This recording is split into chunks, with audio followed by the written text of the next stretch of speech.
Good evening students. तो हम bacterial disease तक पढ़ चुके हैं। तो आज हम पढ़ने जा रहे हैं वायरल डिजीज़ से। तो वायरल डिजीज़ वो होती हैं जो किसी वायरस से होती हैं। तो इसमें हमारे पास एक एग्ज़ाम्पल है, जैसे कॉमन कोल्ड। कॉमन कोल्ड किस एजेंट से होती है? तो उसका नाम है rhino virus. Rhino mean nose होता है नॉर्मली। तो राइनो वायरस क्या करता है? हमें कॉमन कोल्ड नाम की डिजीज़ कॉज करता है। तो जब हमें कॉमन कोल्ड होता है तो उसके सिम्टम्स क्या होते हैं? तो नॉर्मली सभी को पता है कि कॉमन कोल्ड के सिम्टम्स क्या होते हैं, फिर भी लिखे हुए हैं। Nasal congestion, discharge, sore throat, hoarseness, cough, headache, tiredness. ये सिम्टम्स है जो हमें कॉमन कोल्ड में मिलते हैं। तो it is usually lasts for 3 to 7 days। ये नॉर्मली 1 वीक तक या फिर 1 हफ्ते तक रहती है। इसके बाद ये अपने आप ठीक भी हो जाती है। It is transmitted by droplet released by infected person, inhaled by healthy person. जब एक इन्फेक्टेड पर्सन ड्रॉपलेट्स को रिलीज़ करता है तो वो साथ खड़ा हेल्दी पर्सन उनको क्या कर लेता है? इनहेल कर लेता है, जिसकी वजह से वो ड्रॉपलेट्स उसकी बॉडी में जाते हैं तो उसको भी इन्फेक्शन हो जाती है। ऐसी कंडीशन को हम डायरेक्ट मेथड ट्रांसमिशन बोलते हैं। तो इसके अलावा हमारे पास क्या होता है? इनडायरेक्ट मेथड होता है। इसमें क्या होता है कि कोई आदमी इन्फेक्टेड पर्सन किसी ऑब्जेक्ट को हाथ लगाता है तो उसी ऑब्जेक्ट्स को बाद में कोई हेल्दी पर्सन हाथ लगा लेता है, तो ये डिजीज़ उसकी बॉडी में ट्रांसमिट हो सकती है। Transmitted through contaminated objects such as pens, books, cups, doorknobs, computer keyboard etcetera. आपको इसमें हमने जो ऊपर बैक्टीरियल डिजीज़ पढ़ी हुई हैं उसमें हमने निमोनिया के बारे में पढ़ा हुआ है या अस्थमा वगैरह कुछ भी पढ़ा हुआ है, ठीक है। तो क्या होता है इसमें आपने याद रखना है कि जो कॉमन कोल्ड होता है इसमें जो वायरस होता है वो हमारे नोज़ को या फिर रेस्पिरेटरी पासेज तक ही सीमित रहता है, उसी तक इन्फेक्शन कॉज करता है। ये कभी हमारे लंग्स को इन्फेक्ट नहीं करेगा। लेकिन पीछे हमने अस्थमा या निमोनिया में देखा है कि वो डिजीज़ का जो बैक्टीरिया है वो लंग्स तक पहुंचता है और उसको भी इन्फेक्ट करता है। तो ये इसमें डिफरेंस है बैक्टीरियल या वायरल डिजीज़ में। इसके बाद हमारे पास आती है प्रोटोजोनल डिजीज़। प्रोटोजोनल डिजीज़ में सबसे पहली हमारे पास है मलेरिया, और मलेरिया का पॉजिटिव एजेंट होता है प्लाज्मोडियम। तो प्लाज्मोडियम के नॉर्मली स्पीशीज़ जो पाए जाते हैं अलग अलग जगह पे पाए जाते हैं। तो इसके नॉर्मली 4 स्पीशीज़ होते हैं। तो अभी हमने कितने लिखे हैं? हमने पहला लिखा है Plasmodium vivax, Plasmodium malariae, Plasmodium falciparum. तो हमारे पास अभी 3 हैं। हमारे पास ये डिफरेंट स्पीशीज़ हैं प्लाज्मोडियम के। तो इसमें क्या होता है? malignant malaria caused by plasmodium falciparum is the most serious one and can even be fatal। इसमें से जो सबसे घातक मलेरिया होता है वो प्लाज्मोडियम फेल्सीपैरम का होता है, और ये कभी कभी क्या करता है? आदमी को मार भी सकता है, फटल डेथ भी कर सकता है उसकी। और इसमें से सबसे घातक मलेरिया याद रखना है कौन कॉज करता है? Plasmodium falciparum. तो प्लाज्मोडियम का लाइफ साइकिल देखा जाए तो ये प्लाज्मोडियम जो किसी हेल्दी आदमी में एंटर करता है वो किसी मॉस्किटो के थ्रू करता है। मॉस्किटो के अंदर ये प्लाज्मोडियम होता है। जब मॉस्किटो किसी हेल्दी पर्सन को काटती है तो ये प्लाज्मोडियम उसकी बॉडी में इंजेक्ट कर देती है। तो ये प्लाज्मोडियम जब किसी हेल्दी पर्सन में जाता है तो ये सबसे पहले उसके लिवर सेल्स में जाता है। लिवर सेल्स में ये क्या करता है? ये मल्टीप्लाई करता है, अपने नंबर को बढ़ाता है, और उसके बाद ये आरबीसी को अटैक करता है। आरबीसी के अंदर भी ये मल्टीप्लाई करता है, अपना नंबर बढ़ाता है। तो जैसे जैसे आरबीसी का साइज़ बढ़ता जाएगा उसके अंदर माइक्रो ऑर्गेनिजम्स का साइज़ बढ़ता जाएगा, नंबर बढ़ता जाएगा। तो आरबीसी क्या कर जाएगा? रप्चर कर जाएगा। और जब ये आरबीसी रप्चर करता है तो इसके अंदर में से बहुत सारे प्लाज्मोडियम या माइक्रो ऑर्गेनिजम्स बाहर निकलते हैं। तो फिर क्या होता है, इसमें जो रप्चर्ड आरबीसी होता है वो एक टॉक्सिन रिलीज करता है जिसको हम बोलते हैं हीमोजॉइन। ये जब टॉक्सिन हमारी बॉडी में रिलीज होता है तो एक चिल होती है या फिर शिवरिंग होती है जो फीवर कॉज करती है, और इसका जो फीवर होता है वो 3rd to 4th डेज होता है, हमें 3 से 4थे दिन में होता है ये। The parasite in human body multiply and make large number gametes. तो ये पैरासाइट्स ह्यूमन बींग्स की बॉडी में क्या करते हैं, मल्टीप्लाई होते हैं और फीमेल और मेल्स के गैमीट्स को प्रोड्यूस करते हैं। अभी जैसे ही ये किसी आदमी की बॉडी में मेल और फीमेल के गैमीट बन जाते हैं तो फिर क्या होता है कि वो एनोफ्लीज आती है और फिर से उसी आदमी को बाइट करती है, और जैसे ही वो बाइट करती है वो इन मेल और फीमेल के गैमीट्स को अपनी बॉडी में वापस ले लेती है, सक कर लेती है। अभी ये मेल गैमीट या फीमेल गैमीट फीमेल एनोफ्लीज की बॉडी में जाते हैं और वहाँ पे जाके ये मल्टीप्लाई होते हैं, फ्यूज़ होते हैं, तो नए ऑर्गेनिजम्स बनाते हैं, या बोल सकते हैं कि उसमें सेक्सुअल रिप्रोडक्शन होती है। मेल गैमीट और फीमेल गैमीट मिलता है एनोफ्लीज की बॉडी में, सेक्सुअल रिप्रोडक्शन होती है, और उसके बाद क्या बनती है, फिर से एक नई इन्फेक्टिव स्टेज या स्पोरोजोइट बोल सकते हैं, स्पोरोजोइट बनते हैं। यही स्पोरोजोइट फिर से किसी हेल्दी पर्सन में इंजेक्ट किए जाएंगे। देखो क्या होता है, इसके टमी में या फिर उसके एब्डोमन में, मॉस्किटो के एब्डोमन में मेल गैमीट और फीमेल गैमीट फ्यूज होता है तो स्पोरोजोइट बनते हैं, और ये स्पोरोजोइट उसकी सलाइवरी ग्लैंड्स में जाके सर्वाइव करते हैं, और जब ये हेल्दी पर्सन को बाइट करेगी तो ये उसकी बॉडी में इंजेक्ट कर देगी। तो स्पोरोजोइट्स इन्फेक्टिव स्टेज को बोलते हैं, स्पोरोजोइट्स इन्फेक्शियस फॉर्म को बोलते हैं, जो ह्यूमन बीइंग्स को डिजीज़ कॉज करता है या मलेरिया कॉज करता है। Now female anopheles is ready to transmit this sporozoites again to other person.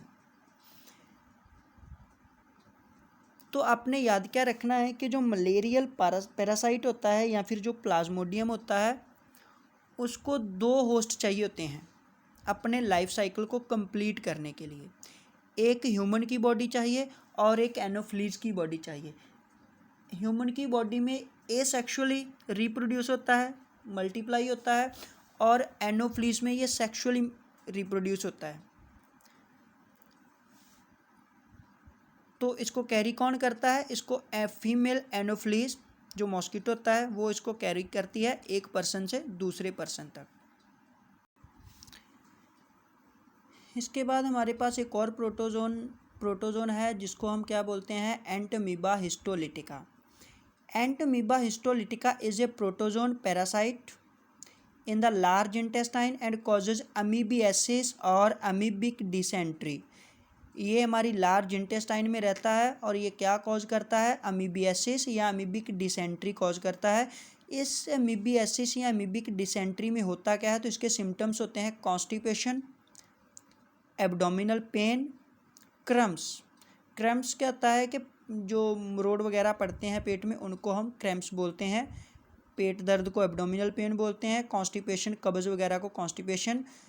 और इसमें जो मोस्टली ये डिजीज़ जिस चीज़ की वजह से जानी जाती है वो होता है stools with excess mucus and blood clots, के आदमी जब स्टूल पास करता है तो उसके स्टूल में से ब्लड के क्लॉट्स निकलते हैं, ये इसका की सिम्टम होता है। House flies are transmit this disease from feces of infected person to food and food products and water also. House fly क्या करती है, इन्फेक्टेड पर्सनस की फीसेस से जम्स को उठाती है और फूड प्रोडक्ट्स या वाटर में उनको ऐड कर देती है। जो कोई पर्सन वाटर वगैरह या कंटेमिनेटेड फूड लेता है उसकी बॉडी में ये ऑर्गेनिज्म चला जाता है। इसके बाद हमारे पास आता है एस्कैरिस। यहाँ हम देखेंगे वुशरेरिया, ये हमारे पास 2 रहेंगी अलग अलग। ये दोनों ही क्या कॉज करते हैं, ये एस्कैरिस एस्कैरिएसिस कॉज करता है और ये वुशरेरिया हमारे पास एलिफेंटिएसिस कॉज करता है।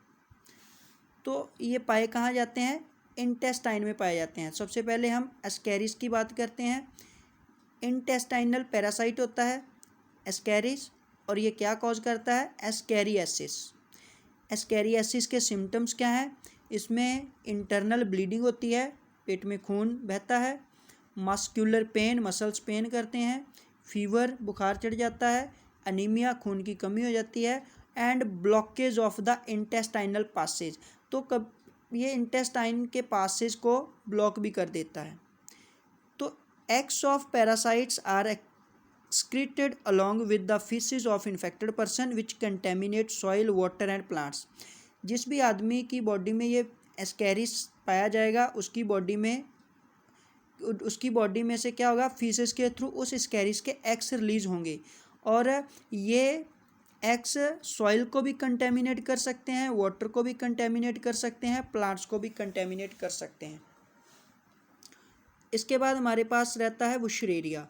Wuchereria causes chronic inflammation of the organs in which they live for many years. Wuchereria नाम का जो राउंड वॉर्म होता है ये हमारी बॉडी में बहुत से समय या बहुत सालों तक रह सकता है, और ये कौन सी डिजीज़ कॉज करता है? क्रोनिक इन्फ्लामेशन कॉज करता है, और ये मोस्टली हमारे लिम्फेटिक वेसल्स को इन्फेक्ट करता है, lymphatic vessels of the lower limbs, and disease is called elephantiasis. और जब ये हमारे लिम्फेटिक वेसल्स को इन्फेक्ट करता है तो जो हमें डिजीज़ होती है उसको हम एलिफेंटियासिस या फाइलेरियासिस बोलते हैं। इसको एलिफेंटियासिस हम इसलिए बोलते हैं क्योंकि जिस ऑर्गन में ये डिजीज़ होती है वो हाथी के फीट के जैसा मोटा हो जाता है, वो हमारा ऑर्गन हाथी के फीट के जैसा हो जाता है। जैसे हमारे फीट में अगर ये एलिफेंटियासिस इन्फेक्ट होती है, हमारे फीट को इन्फेक्ट करती है,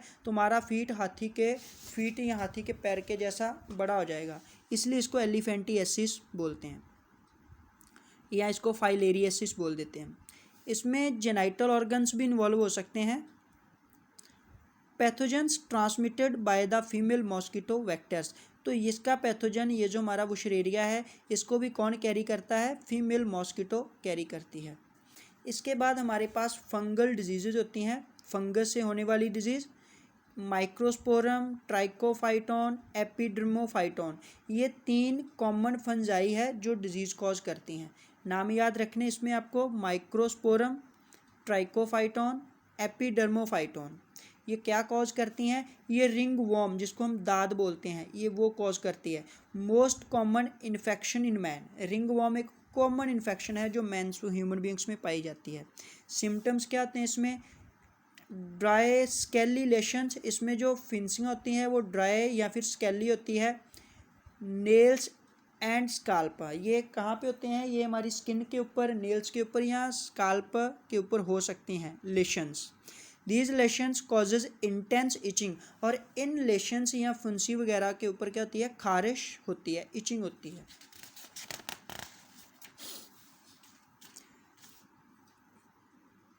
तो फंजाई को ग्रोथ करने के लिए जो कंडीशन चाहिए वो क्या होती है? Heat and moisture. तो heat and moisture help these fungi to grow. Then the fungi goes into skin folds of the groin और बिटवीन द टोज। ये फंजाई स्किन के फोल्ड्स के अंदर जाके भी ग्रो कर सकती है हमारे ग्रोइन एरिया में, या फिर हमारे टोज के बिटवीन जो एरिया होता है वहाँ पे भी ये ग्रो कर सकती है और डिजीज़ कॉज कर सकती है। ये फंजाई हमारी बॉडी में आती कहाँ से है? तो सॉइल से आ सकती है, टॉवल्स, क्लोथ्स, कोम्स वगैरह से आ सकती है, अगर इन चीज़ों को किसी इन्फेक्टेड इंडिविजुअल ने कांटेक्ट किया है तो। उसके बाद कंट्रोल ऑफ डिजीज़ेस, हम डिजीज़ को कैसे कंट्रोल करें? तो हमारे पास पहला जो होता है वो होता है पर्सनल हाइजीन, और दूसरा होता है पब्लिक हाइजीन। पर्सनल हाइजीन में क्या होता है कि कीपिंग द बॉडी क्लीन, अपनी बॉडी को साफ़ रखना, consumption of clean drinking water, साफ़ पानी पीना, साफ़ खाना या संतुलित खाना खाना, वेजिटेबल्स और फ्रूट को धो के खाना, ये हमारी पर्सनल हाइजीन होती है। पब्लिक हाइजीन में क्या होता है? Proper disposal of waste and excreta, जो भी वेस्ट होता है, एक्सक्रीटा होता है, उसको प्रॉपरली डिस्पोज करना। Periodic cleaning and disinfection of water reservoirs, pools and tanks, pools वगैरह, टैंक्स वगैरह या फिर पॉन्ड जो होता है, रिजर्वायर्स होते हैं वाटर के, उनको प्रॉपरली रेगुलरली क्लीन करना या डिसइंफेक्टेंट करना। तो for typhoid, amoebiasis and ascariasis, हमारे पास टाइफॉइड, एमीबियासिस और एस्कैरियासिस नाम की 3 डिजीज़ हैं। इन डिजीज़ से बचने के लिए हमें अपने फूड को प्रोटेक्ट करना है और वाटर को प्रोटेक्ट करना है, या फिर हम ऐसा बोल सकते हैं कि फूड और वाटर को कंटेमिनेट नहीं होने देना है। हमें फूड, संतुलित भोजन या फिर नॉन कंटेमिनेटेड फूड और नॉन कंटेमिनेटेड वाटर ड्रिंक करना चाहिए।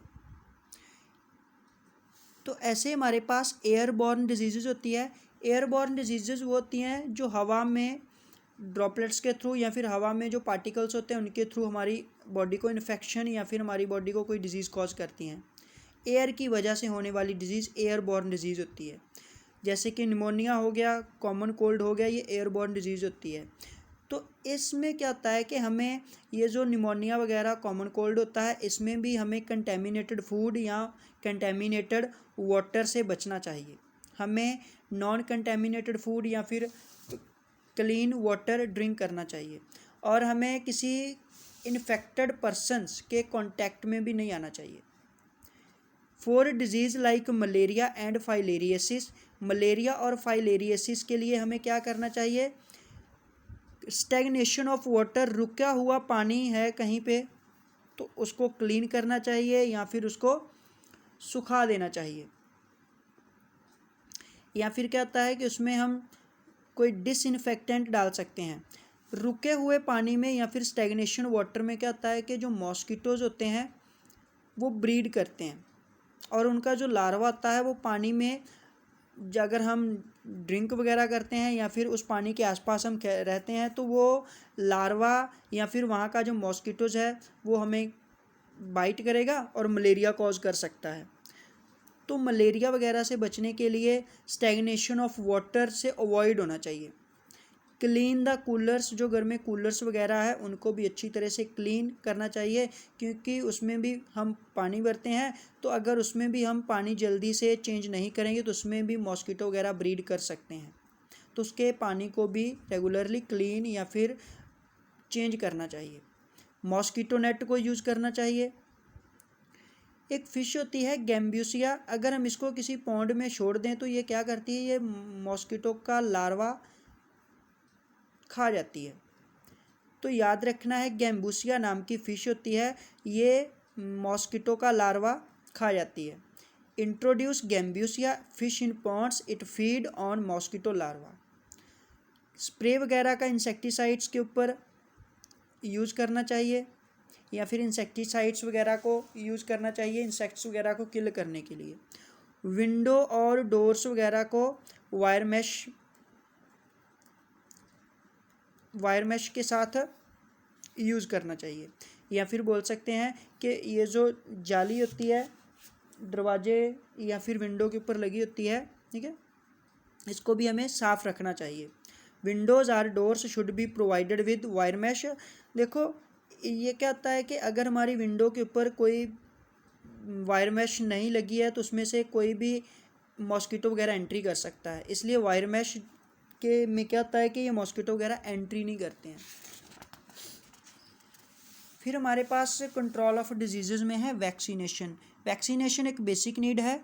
इसमें क्या होता है कि हम अपनी इम्यूनिटी को बूस्ट करते हैं। एग्जाम्पल के तौर पे क्या है कि आज हम स्मॉल पॉक्स को कम्प्लीटली इरेडिकेट कर चुके हैं due to vaccines. So polio, diphtheria, pneumonia and tetanus ये भी पूरी तरह से कंट्रोल कर लिए गए हैं वैक्सीन्स के थ्रू। तो वैक्सीनेशन भी हमारी इम्यूनिटी को बूस्ट करती है।